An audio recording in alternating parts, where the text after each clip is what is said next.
التماس میکنم منو نکشی. بپر بریم ننه، من پشتیبانی میکنم. بپر بالا. بدو برو الان شب یه آبکش برش بشیم. چه کار کنیم خاله؟ خیلی سرتقنو. ما زورمون نمیرسه، میگم بیای دریم. درمونده از خاله. باید دفاع کنیم، باید بجنگیم و به سزای عملشون برسونیمشون. آنها کثیرند و ما قلیل. تازه این از مهر وجود ما خارج است.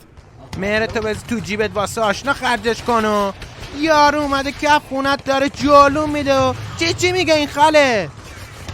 الان توی جنگیم، باید بجنگیم و با تمام قوات دفاع کنیم. الان مهر کاربرد نداره، باید خشممون رو نشون بدیم. این ترکی که دوتایی نمیشه خاله. میباست دست به دست هم بدیم تا بیرونشون کنیم خاله. منم هستم. اگه خاله نبود منم اسیر میشدم. قربونت برم خاله، وظیفه بود. خب چه بش کنیم فرمانده؟ من یه نقشه دارم. بعدش خاله از خواب پریدم.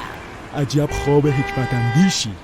ببخشید دوستان، من برم جلد این بارا رو خالی کنم و بیام. بری نه بریم با هم. ما نفهمیدیم بالاخره بریم بجنگیم یا بریم بار خالی کنیم. محمد رسول الله والذین معه اشداء علی الکفار رحماء بینهم. همین که خواجه گفت. حال چی گفت؟ لب به کلامش اینه که با دوستان رفاقت و مهربانی و با دشمنان جنگ. احسنت بر شما.